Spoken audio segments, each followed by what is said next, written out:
Welcome to Squawk on the Street. I'm David Faber, along with Steve Miller. He is the chairman of Purdue Pharmaceutical, of course, the company announcing a landmark settlement or proposed settlement with 24 states and many of the plaintiffs, of course, involved in the long-running litigation over the opioid crisis. Great to have you here this morning. Thank you, David. Let's get right to trying to understand why this was the right time to try to reach this global settlement and why you did so with 24 states as opposed to perhaps 48, not including the two that you already have settled with. Yeah. Well, the big news of the morning, of course, is that overnight we filed for Chapter 11 bankruptcy, and that gives us a platform to try and bring the rest of the states together into the settlement that is proposed. The important thing about the settlement is that we are contributing the entire value of Purdue Pharma into a trust for public benefit for the American people. And it'll be after we get this done and emerge from bankruptcy, it will be run by trustees appointed by all the plaintiff states. So we're turning it into a public benefit trust organization and trying to address the opioid crisis. And this trust will, liquidate over time after many years or conceivably go on as long as Purdue continues to sell products? Well, my vision is that the best way to create value to go to the communities that are affected by the opioid crisis is to allow it to continue in business. It sells a very valuable product called OxyContin, which is important to patients who are in abject pain or chronic pain. And we want to be able to have that continue as a product, regardless of how it is managed. The trustees who take over after we finish this process will be able to determine whether they want to monetize it or continue it. We think continuing it and allowing it to develop new drugs that are non-opioid drugs and so on is the best way to address the problem. And you said that in your statement as well, the best way. You also said it's the only way to resolve this. Why is it the only way? This is a fork in the road. There's two choices here. One is to implement this settlement, which means we have to get more states beyond the 24 that we already have. And we'll be working on that starting today. But the other choice is instead to revert to the litigation.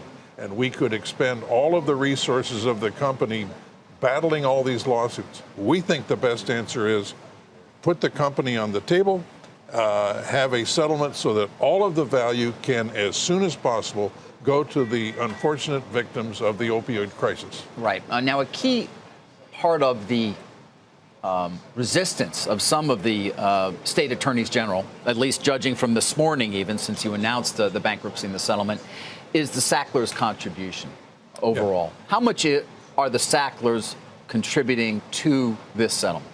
The Sacklers are contributing, first off, the entire value of this company, which we think is the company is worth $3.5 and the plan to $3.5 billion. $3.5 billion, and the plan to provide free or at cost rescue drugs amounts to about $4 billion, conservatively estimated. That's over a period of obviously many years. So there's 7 or 8 billion just from the Sacklers' contribution of the company. On top of that, they're putting up $3 billion from their other investments and resources, guaranteed, and on top of that, the lion's share of the proceeds from selling off their overseas pharmaceutical businesses. There are some people who will never be satisfied, but the only way to test that would be to revert to litigation and expend all of the resources that are available on litigation instead of on helping communities that have suffered. Right. Well, you say that there are some who will never be satisfied. There seem to be a lot of them, including many attorneys general who were quoted this morning, Steve. The Sacklers created this mess, and they must help to clear it up. I'm going to sue them, says Josh Stein from North Carolina. He opposes the deal. He's the attorney general in that state. I mean, Illinois, they reject in the strongest terms any agreement that doesn't adequately hold the Sackler family accountable. And it all comes down to they're not paying enough. You just detailed how much it is. Yeah. But according to at least the many of these attorneys general, it's still not enough. By contributing the company and the other cash that they're proposing to put up, we call it 10 to 12 billion of estimated value. Is that enough?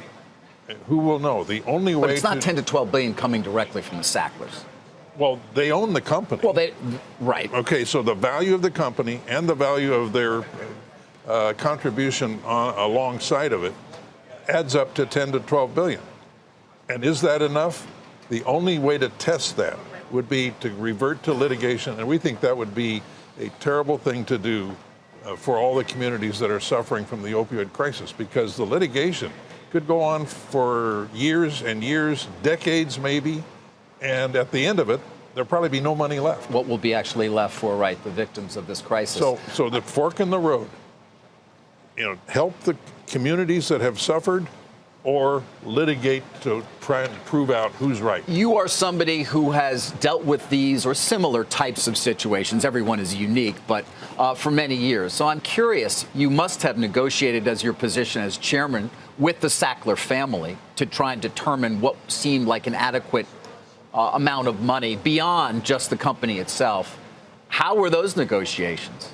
Well, the Sacklers are the owners of the company of which I'm chairman. They no longer serve in management, and they no longer serve on the board of this company. So we have a completely independent board who came to this conclusion.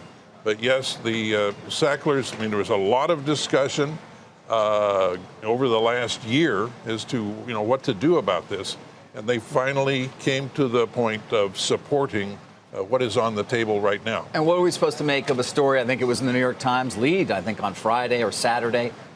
New York State alleging the Sacklers have transferred as much as $1 billion in wire transfers out of the country in recent years.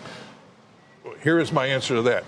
We, over the last year, have been completely transparent with the plaintiffs and have shown them every penny that went from the company to the family. Period, full stop. What the family then did with the money is, not our business as the Purdue company. It is what the family does, and the family is scattered all over the world, so it's not surprising that there may have been transfers. But that's not our issue. Understood. As Purdue. And so separate litigation against the family would be just that? Well, or is it always connected to Purdue? The proposal is finality for both the company and the family. But if some of the AGs instead choose to litigate, I would be very disappointed if they come to that conclusion, because I think this is the only way to get help to the victims of the opioid crisis. So how do you convince them? Obviously, you're starting this morning. I can hear it right now, and certainly the argument one would expect makes sense in terms of the cost of litigation going forward versus the opportunity right now to start using the money for good purposes. But how long is this going to go on? And how many of the states do you have to bring in? Eventually, does it have to be all of them? It has to be a sufficient number that the bankruptcy court can enforce the settlement. And what's a sufficient number? Do we know? Well, that's a very complicated legal question. I don't want to get, but it's a substantial majority of states will have to participate. So more than the 24 or 26 who currently, either the two have settled and the 24 you have? Or? We have 24 that are already agreed to this. There are some states that have been vocal in their objection, thinking that there may be more money. I don't know what their objections, in total may be, but I remain hopeful that we will get to a solution that they can all buy into. Right. Again, it seems to come back to this idea that the Sacklers have a lot more money as a family outside of Purdue. And if I could speak for some of these statements, it just seems like they want to bankrupt the Sackler family as well. What do you say to that? There's a lot of anger, but I'm just come back and focus on, there's two choices here. Do you want to litigate in order to do whatever you want to do, or do you want to get on with getting help to the communities been hardest hit? It's really interesting that included in the 24 states who have already signed up are the ones who are hardest hit by the opioid crisis. That says a lot to me. Also, we have the representatives of over 1,000 cities and communities that have been affected. they are in support of this. Right. And that gives me hope that now that we're in bankruptcy, the question is clearly, do you want this path or that path? We will get the support of the rest of the states. And then tell me about what your expectations are from here if this goes well, if you bring in more states, if the bankruptcy judge agrees that it is enough to actually have the settlement approved. How long do you think Purdue will be in bankruptcy before it emerges? Oh, that's hard to say because bankruptcy always takes longer than you want. There are certain legal requirements for giving notice to all potential claimants so they can bring their claims in and have them evaluated and so on. But I would say it will take, at least a year, maybe 2, but hopefully we can get this done and approved so we can start moving money to the communities been affected. And again, even when Purdue, if and when it were to emerge from bankruptcy, it will not be a for-profit company any longer. It will operate solely for the purpose of providing funds for victims of and to help ameliorate this running crisis. Yes, that is the vision. Again, the trustees will have the power to make that decision ultimately. Do they want to monetize the value of the assets that are there, or do they want to invest in the future to create more value for the victims and the communities that need help? Steve, I know you've been involved with this company now for a little more than a year, and obviously you and I dealt with each other many times a decade ago when you helmed AIG through a very rough period. But I'm curious, in that year, what are your reflections on the responsibility of Purdue and on what happened in terms of the marketing of oxycodone / OxyContin and the opioid crisis in this country? Okay, well, I would answer it in this way. One, this is the first. Every other thing I've been involved in has been a financial crisis. Money is at the root of it. This one is there is real human misery out there, and we feel enormously, saddened and sympathetic to the problem in the communities. And that's why we are devoting the entire assets of the company to helping communities to recover. That makes a big difference in how this changes from every other thing I've been involved in. And over the last year, I've been completely focused on how do we help the communities to recover from this? Instead of trying to decide, who's at fault or how this all happened, I don't know. For example, since I've been there, we don't have a sales staff. We don't call on doctors. We don't promote the product.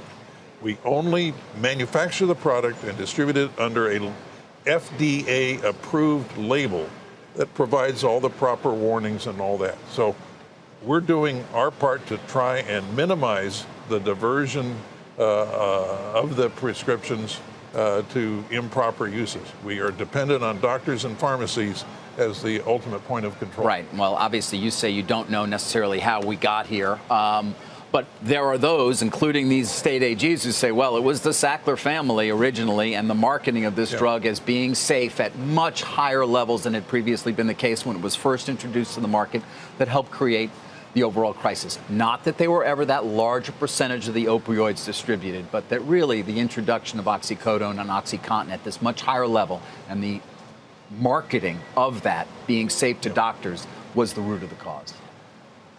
But I come back to the basic choice. Do you want to litigate that question, or do you want to get on with helping the communities that have been affected?